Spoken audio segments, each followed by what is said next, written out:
On a souvent l'habitude, à tort ou à raison, d'ailleurs vous allez peut-être nous le dire, de nous référer aux 4 scénarios de l'ADEME, avec en gros 2 qui penchent du côté d'une certaine forme de sobriété, en tenant compte d'ailleurs de ce que vous avez dit, ou à l'inverse, des scénarios beaucoup plus technicistes. Quelle serait votre réaction, votre avis, votre préférence par rapport à, allez, en gros, ces 2 catégories de scénarios? Alors, c'est beaucoup plus facile de donner un avis sur ce à quoi on ne croit pas que ce à quoi on croit. donc, je vais commencer par dire ce à quoi je ne crois pas. Dans les scénarios de l'ADEME, et on en parlera peut-être tout à l'heure, tous ceux qui sont qui sont très sobres, restent quand même des scénarios de croissance économique. Alors, tant que le PIB mesurera la même chose, j'insiste, parce qu'il y a des tas de moyens de lui faire mesurer autre chose. Donc, on peut décider, par exemple, qu'on supprime la notion d'inflation. À ce moment, on peut avoir un PIB éternellement croissant, ça ne pose aucun problème, même avec une consommation matérielle décroissante. Mais tant qu'on a quelque chose qui mesure toujours la même chose, hein, moi je ne crois pas, dans un monde avec de moins en moins d'énergie et de moins en moins de machines, à une productivité du travail qui continue d'augmenter. La productivité du travail industriel, ça n'a été rien d'autre que de mettre des machines en plus des hommes.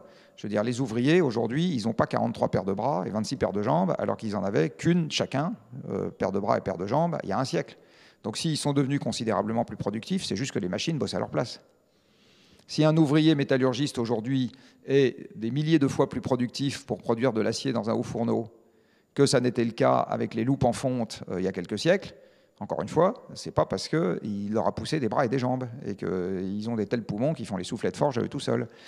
C'est bien parce qu'aujourd'hui, c'est le haut fourneau et le laminoir qui produisent l'acier, c'est pas l'ouvrier. L'ouvrier, il est là pour donner des ordres à la machine. Donc dans un monde avec de moins en moins d'énergie, l'idée qu'on va conserver une productivité du travail importante est un problème. Donc ça, il y a ça dans les 4 scénarios de l'ADEME. Donc c'est quand même une hypothèse qui est un peu gênante parce qu'il y a un petit coup de baguette magique là-dedans qui permet derrière de rendre possible des tas de trucs qui, si on enlève cette hypothèse, cessent d'être possibles. Et je n'ai pas corrigé les scénarios de cette hypothèse-là. Je n'ai pas fait ce boulot. Alors après, ce à quoi je ne crois pas, c'est au fait que sur une planète qui fait désespérément 13 000 km de diamètre, on va avoir de plus en plus de flux de matière. De toute façon, j'y crois pas. Et de plus en plus de flux d'énergie, je suis même capable de démontrer l'inverse. Il y a un petit théorème de maths qui permet de le démontrer. Donc, ce que je crois, c'est qu'il faut rendre désirable une baisse de la consommation matérielle que, de toute façon, on va devoir gérer. Et cette baisse de la consommation matérielle, il faut, mais ça dépend des secteurs, faire une combinaison entre efficacité et sobriété. En gros, on ramasse tout ce que l'efficacité nous donne et on boucle avec de la sobriété. En gros, c'est comme ça qu'il faut arriver à faire les choses. Mais, toujours dans les trucs intéressants à noter, il ne vous aura pas échappé qu'en général, quand l'économie va, entre guillemets, pas bien, c'est-à-dire qu'on est en récession, etc., la rotation du capital ralentit. Quand la rotation du capital ralentit, par exemple les voitures se renouvellent moins vite, les ordinateurs se renouvellent moins vite, etc., du coup, ça limite la pénétration du progrès technique. Parce que pour que le progrès technique pénètre, il faut renouveler les parcs. D'accord ? Pour que les voitures deviennent plus efficaces, il faut les remplacer. Donc il faut renouveler les parcs. Pour que les ordinateurs et les mixeurs à soupe deviennent plus efficaces, les tourniquettes à faire la vinaigrette, comme disait Vian, eh bien, il faut les remplacer. Donc il y a là aussi quelque chose que souvent, dans les scénarios qui sont très volontaristes sur l'efficacité énergétique, en fait, ils ne bouclent pas avec l'énergie nécessaire au sein de l'industrie pour fabriquer à toute vapeur, c'est le cas de le dire, tous les objets qui vont devoir être nécessaires pour remplacer des objets existants. Enfin voilà, il y a des choses de cette nature qui ne sont malheureusement pas dans les approches. Donc moi je crois qu'on va devoir faire avec moins. Je vais vous donner un autre exemple de truc qui n'est pas pris en compte aujourd'hui. Quand en 1800, la totalité de l'économie mondiale, donc française en particulier, tournait avec 9 éléments du tableau de Mendeleïev. Le fer, le cuivre, le plomb, l'étain, le carbone, l'oxygène, et j'en oublie 3, je ne sais plus ce que c'était. Bon, bref. À l'heure à laquelle je vous parle, les 92 éléments du tableau de Mendeleïev ont des applications industrielles. Les 92.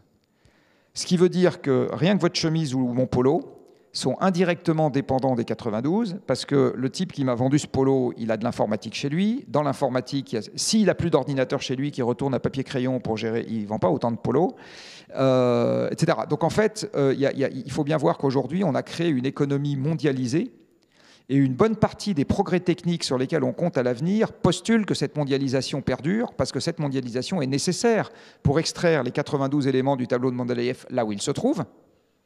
En France, par exemple, on n'a pas de mine de cuivre. En France, on n'a plus de mine de fer. On pourrait en rouvrir. Ce ne serait pas très bonne, mais enfin bon, on n'en aurait pas beaucoup. En France, on n'a plus de plomb, on n'a plus d'étain, il reste un peu de bauxite dans le sud-est, etc. Mais vous voyez, donc, en fait, comment est-ce qu'on fait dans une économie qui se démondialise? Et beaucoup moins de pétrole, c'est une démondialisation, hein, parce que c'est les porte-conteneurs, les minéraliers, les vraquiers, tout ça, c'est du pétrole. Comment est-ce qu'on fait pour conserver ce qu'on appelle le progrès technique, c'est-à-dire des objets très sophistiqués? Voilà.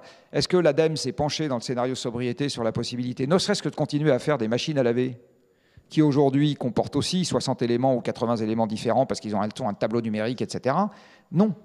Voilà. Donc c'est tout ça pour dire qu'aujourd'hui, on est encore sur des visions qui sont très très rustiques, très embryonnaires, très macroscopiques. En fait, elles sont utiles pour inspirer des travaux techniques sectoriels, etc. Mais elles ne peuvent pas, en l'état, constituer ce que j'appellerais une solution, c'est-à-dire on sort ce truc-là, on dit il n'y a qu'à faire ce truc-là, là le scénario B2 de RTE, enfin le scénario N3 ou M2 de RTE, et le scénario machin de l'ADEME, et puis ça va... Non, ça, malheureusement, il reste beaucoup d'angles morts et d'effets de rétroaction qu'on n'a pas pris en compte dans les approches qu'on a faites aujourd'hui, mais, je le redis, ça peut constituer une source d'inspiration utile pour les gens, les soutiers qui sont à l'étage en dessous et qui, eux, doivent réfléchir à qu'est-ce que je fais comme voiture dans un monde où il y a moins de mondialisation, où c'est moins facile d'extraire le métal des mines, où la productivité industrielle diminue et où ça ne doit pas émettre de CO2. Voilà, comme ça.